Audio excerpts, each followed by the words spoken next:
didn't just start today. It's probably a fair guess for most people. But whether you're a beginner or you're an old hand, you've been doing this for many years, still the process of how the mind works is very, very similar for all of us. And one of the the things that is most difficult to deal with or most distressing is what we call conceptual proliferation. And particularly during the pandemic and people not able to travel very much or just staying in one place and living in one place with a small group of people, the quality of restlessness of the mind, eager for some activity or just wanting to be doing something, getting involved with something, often means that the mind is taking an idea or a thought or a feeling, a memory, and running with it. And often that running with it involves a lot of agitation and then distress. We can create a lot of worry about what's going to happen in the future, what's going on around us, how things are for us, what's going on. And that quality of conceptual proliferation, or papancha in Pali, is something that leads very easily to a strong sense of internal pressure and distress and difficulty. We can worry ourselves into a great deal of suffering. Also, just the way that the mind creates stories about the people around us, or what's the best way of handling the pandemic or the situation, that the capacity of the mind to take an idea or a feeling and to run with it is, and then for that to be out of control, that is a very, very common experience. So one of the aspects of meditation that is really helpful, one of the things that it can do is it can help us to recognize how that process of proliferation works, and to learn how to not follow that, to free the mind from that complication, that complexifying habit. And so when we're sitting together in meditation, often you don't notice the mind getting distracted.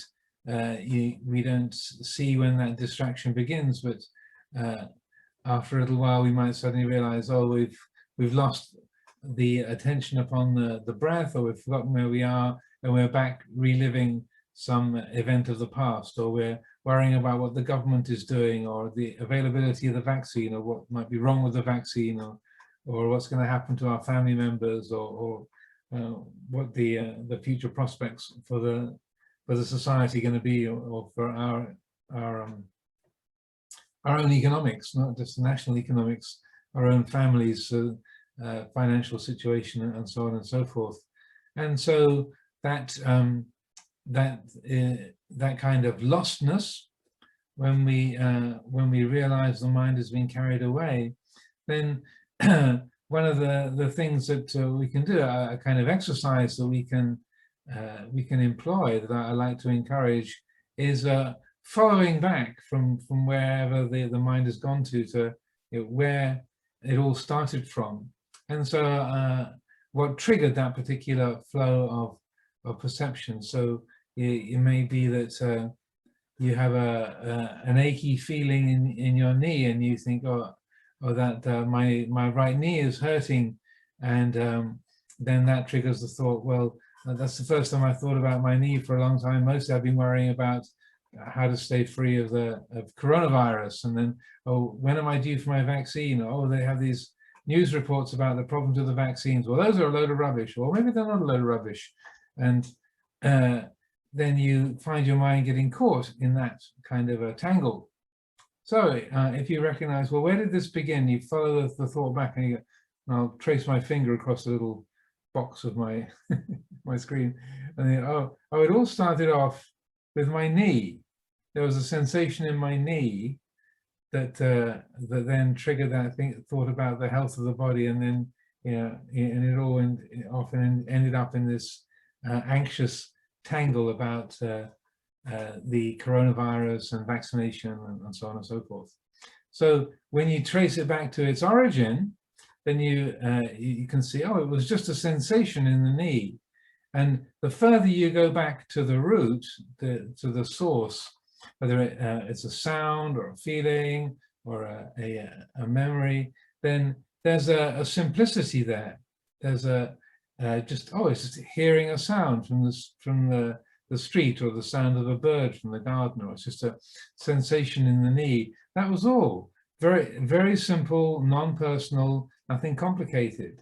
And when you trace the experience back to its source, you see, oh, it was just seeing, hearing, smelling, tasting, touching. It was just thinking. That was all. And then recognizing how simple the world of feeling and perception is on its own. And it's only when the mind adds to it the process of conceptual thought, and then memory and imagination, then it gets carried away, and we create this complexity, the complexifying habit that takes over. So in the meditation, then whenever we find the mind getting lost in those kind of proliferations, as a helpful little exercise, just along with just sort of letting go of whatever the mind is attached to, it can be a useful thing to do, to follow it through, to see where it came from. That, oh, it was just hearing that sound of a bird in the garden, that it reminded me of that other place where I used to live, and that's set forth that whole sequence of associative thinking, or just that sensation in my leg, or that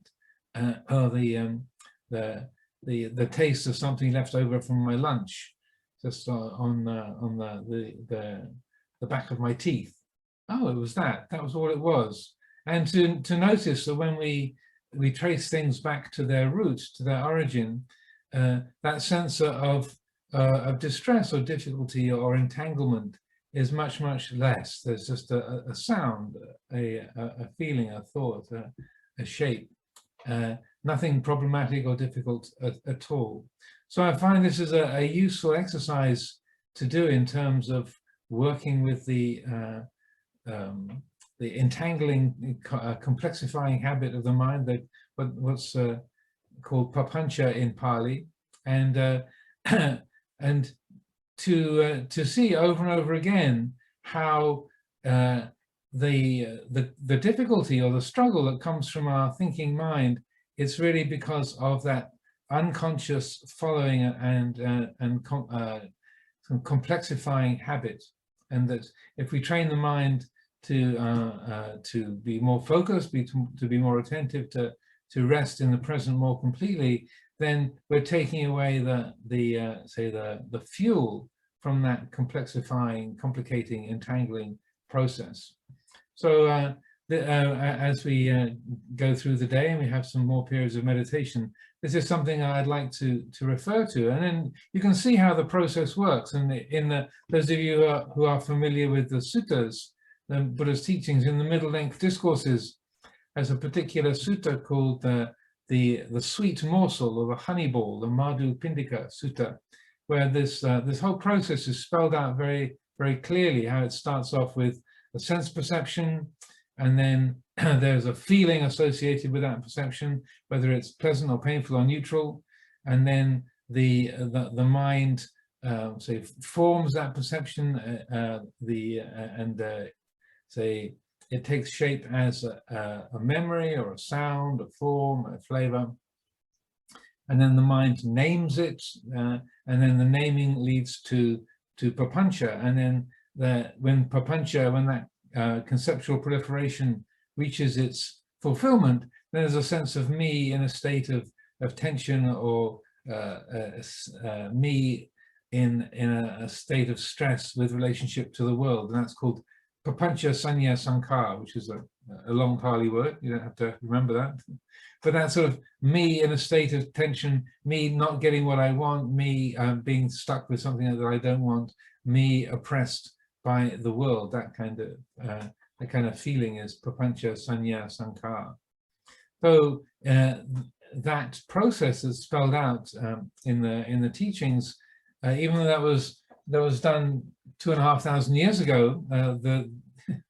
The neuroscience of it is I would say is perfectly accurate, spelling out exactly how that works in terms of our sensory experience, and that when it's sort of followed back to its source, when you look at the origin of it, there's just seeing, hearing, smelling, tasting, touching, and that in itself is perfectly simple, and there's no sense of self involved with that. There's just hearing, seeing, smelling, tasting, touching, and it's because of that, those habits of grasping and getting lost in the flow of thinking and complexifying, that the sense of self concretizes, that gets more solid and more real seeming, and then the sense of the world out there, which has got something that is threatening or something that's attractive or something that I have an opinion about.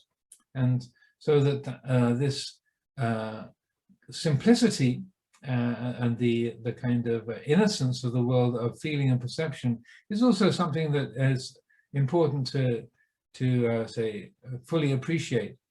Sometimes in meditation and in looking at Buddhist teachings, it can seem that any kind of experience is an intrusion, just to be seeing or hearing, smelling, tasting, touching, and particularly thinking. That it can seem like, oh, peace only comes when I'm my senses are all shut down, my eyes are closed, I can't hear anything, everything is really quiet and peaceful and still, and I'm not thinking, and that equals peace. But if you look at the Buddha's teaching, it's not that peace is dependent on not perceiving or feeling anything. That's not the case at all. Rather, it's to be fully attuned to the realm of perception and feeling, but not adding anything to it, not creating that proliferation around it. And so that in this way, we begin to see that peace doesn't come from shutting the world down or not seeing things or hearing things or smelling or tasting or touching, or it doesn't even depend on not thinking anything. Our thoughts are not our enemy, but rather it's the way that they get carried away. Our thoughts get carried away and create this sense of complication and entanglement. That's the cause of the difficulty. And so that what we find is that that the more that we can develop a real attunement, a mindfulness of the sensory world, we don't have to be afraid of seeing, hearing, smelling, tasting, touching, or even thinking. That the presence of thought is not a defilement or an intrusion upon the purity or peace of mind. Just as the Buddha was fully enlightened and incapable of suffering, but he saw, he heard, he tasted, he smelled, he touched, he thought.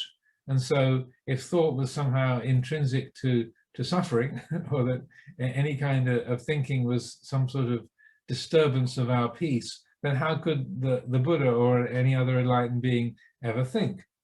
So this points to the fact that peace comes from right attitude, a skillful attitude, not from an absence of activity of the sense world or the presence of thought. And when we begin to relate to it in this way, then we can see and hear and smell and taste and touch and think without there being any kind of loss of peacefulness or any sense of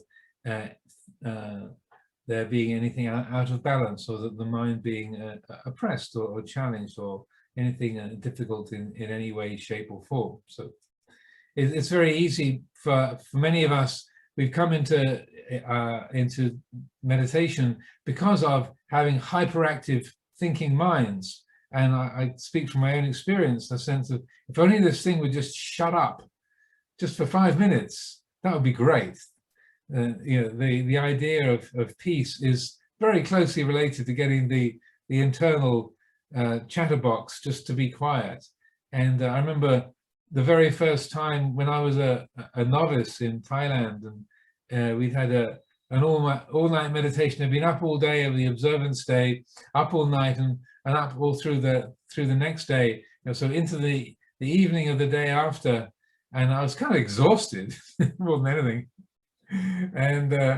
and sitting by myself in that evening and just suddenly realizing, my goodness, it stopped.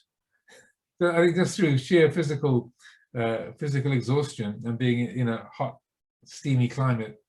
And my goodness, this is the first, and even though I was thinking when I had that thought, this is the first time my mind I've ever been aware of my mind not thinking, full stop, silence. So it's easy to praise that and think, aha, peace at last. But again, Ajahn Chah over and over again would say that if peace was a matter of not thinking, then all the rocks would be enlightened. So if peace was a matter of not thinking, then the forest chickens, they would be very close to enlightenment, if not enlightened already. They don't do a lot of thinking. So real peace, the peace of Nibbana, is not a matter of not thinking, but I would say, in following Luang Por Chah and Luang Por Sumedho's teachings, it all hinges upon the skillful attitude that we have towards that. So I can understand, I can fully empathize with the wish to make the wish to make the thinking mind just be quiet, and to see that would be a pleasant relief and an alternative to the constant chatter. But I would say it's a mistake to understand or to consider that any kind of thought is an intrusion, because in Buddhist psychology, the thinking mind is just another one of the senses. So the eye perceives light, the ears perceive sound, the nose perceives odors, and tongue perceives flavors, the body perceives tangible objects, the mind perceives thought. It's just thought is just another sense object.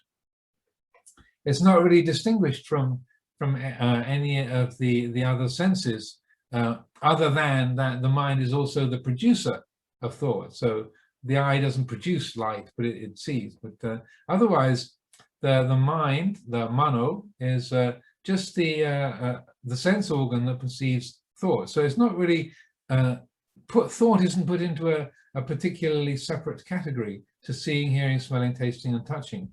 And I find that very, very helpful. So just as the mind can be fully alert and at peace with visual objects, or with sounds, or with flavors and physical sensations, why shouldn't it be totally at peace with a thought?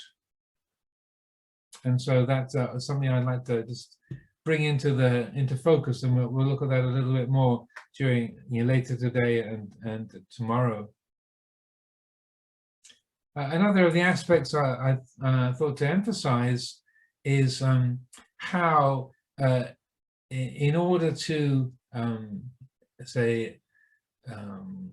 help to work with our thinking mind and the sensory world, the importance of mindfulness of the body, because we meditate mostly because, for most people I would say, it's because of wanting to do something significant and serious about our mind.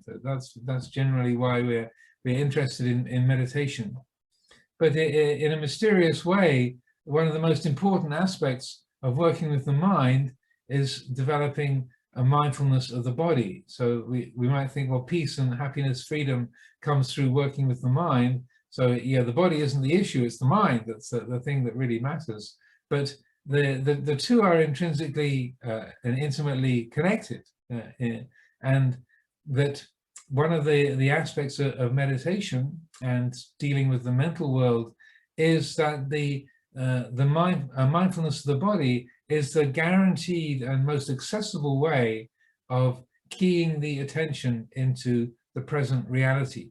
Just as in our imagination, our attention can drift off into a remembered past or an imagined future or into some kind of fantasy world, but the body is always here. I mean, as I often say, no one has ever been so distracted that when where the mind had wandered so far that when they came back, their body had disappeared. Maybe you might vanish from the screen, but get up and leave your sofa and go away. But the body is always here. It's the absolutely guaranteed, reliable connector to actuality, to the way life is. And so that the body doesn't wander into the past or the future. It's always absolutely present. So one of the most helpful ways of attuning the mind to the reality of Dhamma, to the reality of the way things are, is cultivating an ongoing mindfulness of the body, and to make that something that is a reference point, something that is continually used during the course of the day, during the course of the meditation, and also during the day generally, because also our mood, our attitude is often reflected in the way the body is, how we're holding the body. Are we tense? Is our jaw tight? Is our stomach in a knot? Are we kind of slouched over in a kind of crumpled, depressed mode in the body? And so the more that we are developing that mindfulness of the body, then the more the attention is able to be fully attuned to the reality of the present. And as I was mentioning earlier today in the meditation, that we, in terms of developing mindfulness of the body, it's not a matter of saying, "Oh, I should be relaxed, and I'm too uptight. I've got to relax. I'm too tense. I've got to loosen up," or I'm all slouched over. I've got to straighten up. I need to sit up and be more energetic. I should.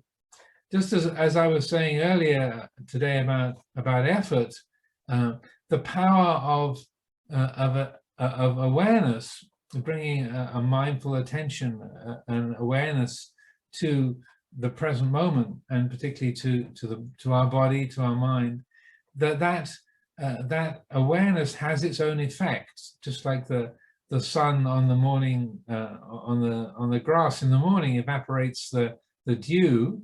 They don't have to have a committee meeting for that. You know, in the evening the daisies close up, and in the morning they open again.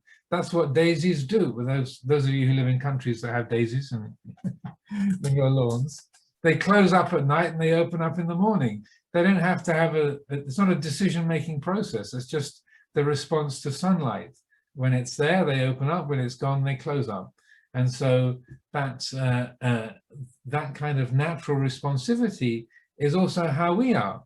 And when we bring awareness to the body, then there is a natural responsivity that our whole physical system, say, is sensitive to it, and it responds to that awareness. So that when you notice that the body is tense, rather than thinking, "Oh, I'm tense, I should relax," just letting the mind be aware of that tension, of that stressing, and then the awareness has its own effect. It's what I like to use the phrase, it's a self-adjusting universe. The system adjusts itself. You, the managing director, don't have to do anything. But if the awareness is there, then the adjustment happens on its own. Just like the sun isn't thinking, "Okay, how many daisies have I got to open up this morning?" It's like, no, it's just, the sun is just doing its thing, and that's the effect that it has on this particular planet and this particular living system. It works in this way. So similarly, we don't have to think, "Oh, I should straighten up," or "I should relax," or "My stomach is really tight, I have to soften that." There's no need for there to be an "I" or a "should" or I have to, I must. All that I making and mind making is completely superfluous, is extra. Just bringing the quality of awareness, attuned, awakened awareness to that, the feelings of the body, and then let that have its effect, so that it adjusts on its own. There's a particular simile that the Buddha used about the significance and the power of mindfulness of the body, which is, it's a bit of a weird image, but the Buddha was a genius at coming up with similes that get your attention. And this one is called the 6 animals, and it relates to the 6 senses. And so the Buddha asked the question, so if you had a crocodile, a snake, a bird, a monkey, a dog, and a jackal, and they were all tied together, what would happen if you had them all tied together? Which is a strange idea in the first place. Well, who would do that? But the Buddha said is, if you had them all tied together, then the one that's strongest would then pull the others with it, so that the crocodile would try to get back into the water, the snake would burrow into the ground, the bird would fly up into the tree, into the sky. The monkey would climb into a tree, the dog would want to go to the village, and the jackal would go to the charnel ground. So they all, each one would pull in the direction of its own domain, its own sort of favored element, into the sky or up in the tree or into the ground or into the water. And basically you get and this is, I feel, the reason why the Buddha gave this image. It's like a kind of confused and tangled mess of teeth and claws and scales and confusion, fur and feathers, and a lot of dukkha, a lot of suffering and difficulty. And so that said that, but if you take a wooden pillar and you drive the pillar firmly into the ground, and then each of the 6 animals is tethered to that one pillar, then each one would tug against the pillar for a little while, and not being able to get anywhere, not be able to pull any of the others, but being fixed to that pillar, then after a little while it would settle down. He said mindfulness connected to the body is like that firm wooden pillar driven into the ground, and that the 6 animals represent the 6 senses: the eye, the ear, the nose, the tongue, the body, and the mind. And so it's a kind of colorful image with the fur and feathers and claws and scales and teeth and whatnot. But it's representing the way our own sensory system works. Our eyes, our ears, our nose, our tongue, our body, our mind, that at particular times of the day, during particular activities, a different sense will dominate. Like right now, if you're watching your screen, then the visual sense is dominating, or hearing what I'm saying, the auditory sense is dominating. There's a little while ago, if you're having your lunch, then the senses of taste and smell are likely to have been dominating, and so on. So with whatever the mind is sort of latched onto, that's what's pulling all the other senses in its direction. And so that the Buddha's pointing out how if we don't establish that quality of mindfulness around the body, then what happens is we learn to just live reactively. We're just sort of pulled around, literally dragged around by our senses, by what we see, hear, smell, taste, and touch, whatever is most compelling in whichever domain at any one time. So we're living in a reactive and sort of semi-conscious mode. If we establish that firm pillar of mindfulness of the body, then those sort of habits of just of the eye, the ear, the nose, the tongue, the body, and the mind, because they can't dominate, or they're not allowed to sort of run and say operate in an unconscious way, then they're much more able to be integrated, and things calm down, and the whole system becomes much more settled, which I would say is what it's like when we live responsively. So it's the difference between being reactive and responsive. All analogies, all similes are only partially accurate, and so you might think, well, that sounds like animal abuse, and how could the Buddha be teaching that? But it's just a kind of a colorful image, mental image that he uses. He was not proposing that's a way to deal with animals, or it would be unkind and cruel to relate to animals like that. But he's using that sort of confused mess and tangled, stressful confusion as what it's like to live reactively when we live unmindfully, and that the importance of developing mindfulness directed to the body, and that the more that we do that, then the more that we can see how the mind is following reactive patterns. We dislike something that we hear and we react against it, or we like something that we see and we chase after it. So we very easily live in a reactive mode, and we end up in that same kind of confused, tangled mess as with the 6 animals. But the more that quality of mindfulness of the body is established and sustained, then that helps to integrate, just like that pillar driven firmly into the ground. That is like a coordinating principle, a unifying and integrating principle that helps us to live responsibly. So we might see something that we like, we recognize we like it, but we don't have to chase after it.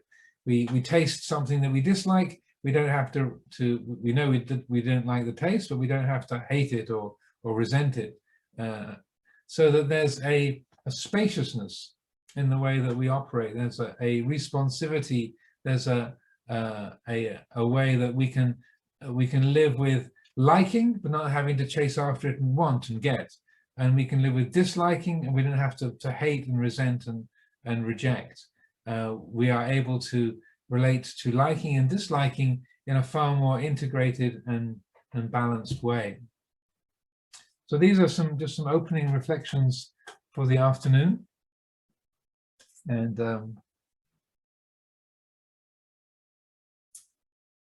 I would like to invite everyone to, we'll have a period of sitting meditation now, and about 45 minutes. So please get yourselves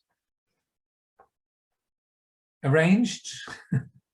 Let the body arrange itself according to its most appropriately comfortable and attentive posture, and we'll have a